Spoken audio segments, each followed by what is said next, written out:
Ezra pasal yang ke-7. Ezra diberi kuasa oleh raja untuk mengatur kebaktian dalam rumah Allah.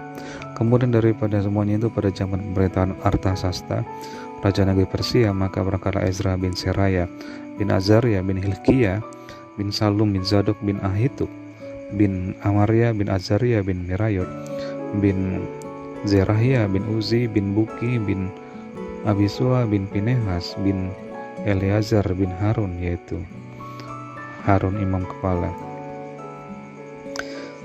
Ezra ini berangkat pulang dari Babel. Ia adalah seorang ahli kitab mahir dalam Taurat Musa yang diberikan Tuhan Allah Israel, dan raja memberi dia segala yang diinginkannya oleh karena tangan Tuhan Allahnya melindungi dia. Juga berangkat pulang ke Yerusalem beberapa rombongan orang Israel dan imam, orang Lewi, penyanyi, penunggu pintu gerbang, dan budak di bait Allah pada tahun ke-7 zaman Raja Artasasta. Lalu tibalah ia di Yerusalem pada bulan kelima, yakni pada tahun ke-7 zaman raja itu. Tepat pada tanggal 1 bulan pertama ia mulai perjalanannya pulang dari Babel, dan tepat pada tanggal 1 bulan kelima ia tiba di Yerusalem oleh karena tangan murah Allahnya itu melindungi dia. Sebab Ezra telah bertekad untuk meneliti Taurat Tuhan dan melakukannya serta mengajar ketetapan dan peraturan di antara orang Israel. Inilah salinan surat yang diberikan Raja Artasasta kepada Ezra, imam dan ahli kitab itu, yang ahli dalam perkataan segala perintah dan ketetapan Tuhan bagi orang Israel. Artasasta, raja segala raja, kepada Ezra, imam dan ahli Taurat Allah semesta langit, dan selanjutnya maka sekarang olehku telah dikeluarkan perintah bahwa setiap orang yang di dalam kerajaanku, yang termasuk orang Israel awam atau para imamnya atau orang-orang Lewi dan yang rela pergi ke Yerusalem, boleh turut pergi dengan engkau. Oleh karena engkau disuruh raja serta ke-7 orang penasihatnya untuk mengadakan penyelidikan mengenai Yehuda dan Yerusalem dengan berpedoman kepada hukum Allahmu yang menjadi peganganmu, dan untuk membawa perak dan emas yang diberikan raja serta para penasihatnya sebagai persembahan sukarela kepada Allah Israel yang tempat kediamannya di Yerusalem, beserta segala perak dan emas yang akan kau peroleh di seluruh provinsi Babel, dengan persembahan sukarela yang akan dipersembahkan oleh rakyat dan para imam bagi rumah Allah mereka yang ada di Yerusalem. Maka oleh karena itu haruslah engkau dengan seksama memakai uang itu untuk membeli lembu-lembu jantan, domba-domba jantan, anak-anak domba dengan korban sajiannya dan korban curahannya, dan haruslah semuanya itu kau persembahkan di atas mezbar di rumah Allahmu yang ada di Yerusalem. Tetapi apa yang dianggap baik olehmu dan oleh saudaramu untuk diperbuat dengan perak dan emas yang selebihnya, boleh kamu perbuat sesuai dengan kehendak Allahmu. Hanya perlengkapan-perlengkapan yang diserahkan kepadamu untuk ibadah di rumah Allahmu, sampaikanlah itu ke hadapan Allah di Yerusalem.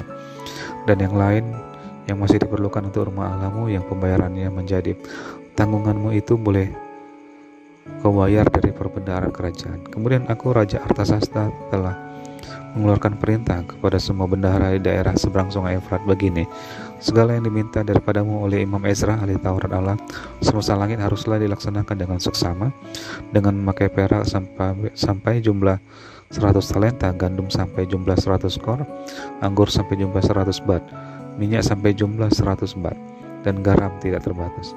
Segala sesuatu yang berdasarkan perintah Allah semesta langit harus dilaksanakan dengan tekun untuk keperluan rumah Allah semesta langit, supaya jangan pemerintahan raja serta anak-anaknya kena murka.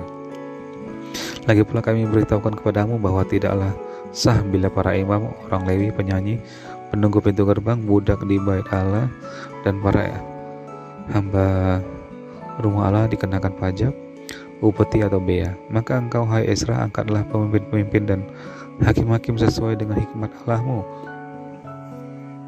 yang menjadi peganganmu, supaya mereka menghakimi seluruh rakyat yang diam di daerah seberang sungai Efrat, yakni semua orang yang mengetahui hukum Allahmu, dan orang yang belum mengetahuinya haruslah kau ajar.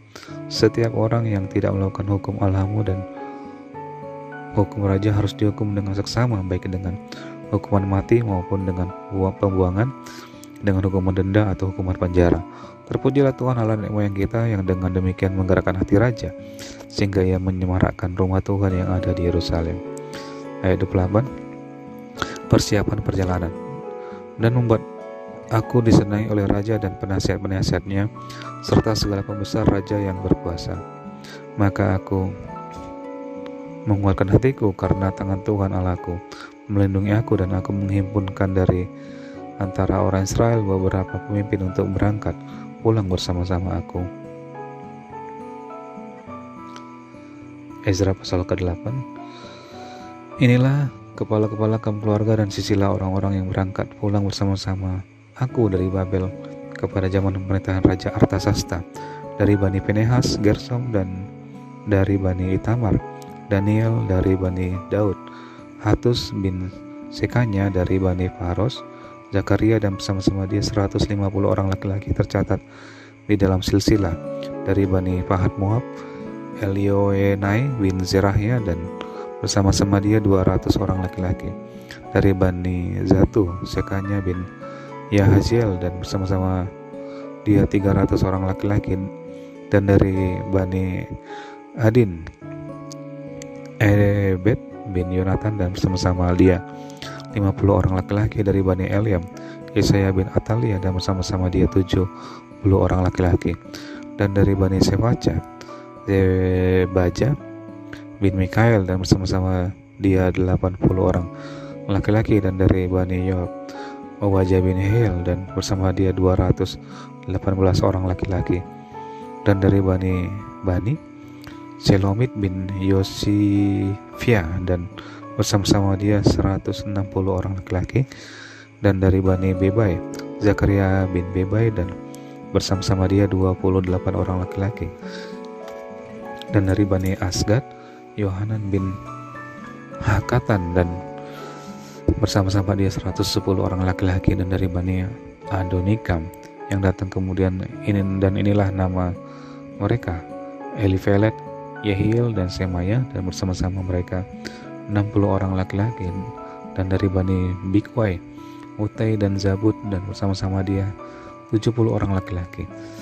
Aku menghimpunkan mereka dekat sungai yang mengalir ke Ahawa, dan di sana kami berkemah 3 hari lamanya. Ketika kuselidiki mereka, ternyata ada orang-orang Israel awam dan para imam-imam, tetapi tidak kudapati di antara mereka orang-orang dari Bani Lewi. Sebab itu aku mengirim Eliezer, Ariel, Semaya, Elnatan, Yarib, Elnatan, Natan, Zakaria, Mesulam, yakni kepala-kepala kaum keluarga, dan Yoyarib dan Elnatan, yakni pengajar-pengajar, dengan suatu pesan untuk Ido, kepala setempat di Kasifia. Aku menaruh perkataan-perkataan ke dalam mulut mereka untuk dikatakan kepada Ido dan saudaranya, para budak di Bait Allah di Kasifia itu, supaya mereka mendatangkan kepada kami orang-orang yang harus menyelenggarakan kebaktian di rumah Allah kami. Kemudian karena tangan murah Allah kami itu melindungi kami, didatangkanlah oleh mereka kepada kami orang-orang yang berakal budi dari Bani Mahli bin Lewi bin Israel, yakni Serebia dengan anak-anak dan saudara-saudaranya 18 orang, dan Hasabia beserta Yesaya dari Bani Merari dan saudaranya dan anak-anak mereka 20 orang, dan dari para budak di Bait Allah yang diberikan Daud dan para pembesar untuk membantu pekerjaan orang-orang Lewi 220 orang yang masing-masing ditunjuk dengan disebut namanya. Kemudian di sana di tepi sungai Ahawa itu aku memaklukkan puasa supaya kami merendahkan diri di hadapan Allah kami dan mohon kepadanya jalan yang aman bagi kami, bagi anak-anak kami dan segala harta benda kami. Karena aku malu meminta tentara dan orang-orang berkuda kepada raja untuk mengawal kami terhadap musuh di jalan, sebab kami telah berkata kepada raja demikian, tangan Allah telah melindungi kami semua. Tangan Allah kami melindungi semua orang yang mencari dia demi keselamatan mereka, dan kuasa murkanya menimpa semua orang yang meninggalkan dia. Jadi berpuasalah kami dan memohonkan hal itu kepada Allah, dan Allah mengabulkan permohonan kami. Lalu aku memilih 12 orang pemuka imam, yakni Serebia dan Hasabia, dan bersama-sama mereka 10 orang dari antara saudara mereka. Aku menimbang bagi mereka perak, emas, dan perlengkapan-perlengkapan, yakni persembahan-persembahan khusus bagi rumah Allah kami yang dikhususkan oleh raja serta penasihat-penasihatnya dan pembesar-pembesarnya dan semua orang Israel yang ada di sana. Pula aku menimbang untuk menyerahkan ke tangan mereka perak 650 talenta, perlengkapan perak seharga 100 talenta, emas 100 talenta, 20 piala emas harga 1000 dirham, dan 2 buah perlengkapan dari pada tembaga murni yang mengkilat dan indah seperti emas. Dan aku berkata kepada mereka, kamu kudus bagi Tuhan, dan perlengkapan-perlengkapan ini pun kudus, dan perak dan emas ini adalah persembahan sukarela kepada Tuhan Allah nenek moyangmu. Rawatlah dan jagalah itu sampai kamu dapat menimbangnya di depan para pemuka imam serta orang-orang Lewi dan para pemimpin kaum keluarga orang Israel di Yerusalem di dalam bilik-bilik rumah Tuhan. Lalu para imam dan orang-orang Lewi menerima perak dan emas dan perlengkapan-perlengkapan yang telah ditimbang itu untuk dibawa ke Yerusalem, ke rumah Allah kami. Ayat 31, tiba di Yerusalem. Kemudian berangkatlah kami dari sungai Ahawa pergi ke Yerusalem pada tanggal 12 bulan pertama untuk berjalan ke Yerusalem, dan tangan Allah kami melindungi kami dan menghindarkan kami dari tangan musuh dan penyamun. Maka tibalah kami di Yerusalem, sudah kami tinggal di sana selama 3 hari. Maka pada hari yang keempat ditimbanglah perak dan emas dan perlengkapan-perlengkapan itu di dalam rumah Allah kami di bawah pengawasan Imam Meremot bin Uriah yang didampingi oleh Eleazar bin Pinehas, dan mereka dibantu oleh Yozabat bin Yesua dan Noaja bin Binui, orang-orang Lewi. Semuanya dihitung dan ditimbang kembali, dan jumlah timbangannya dibukukan. Pada waktu itu juga orang-orang yang telah kembali dari penawanan, yakni mereka yang pulang dari pembuangan, mempersembahkan sebagai korban bakaran kepada Allah Israel lembu jantan 12 ekor untuk seluruh Israel, domba jantan 96 ekor, anak domba 77 ekor, kambing jantan sebagai korban penghapus dosa 12 ekor. Semuanya itu sebagai korban bakaran bagi Tuhan. Mereka menyampaikan juga surat perintah raja kepada wakil-wakil raja dan bupati-bupati serta daerah sebelah barat Sungai Efrat, dan orang-orang itu memberi sokongan kepada bangsa kita dan kepada rumah Allah.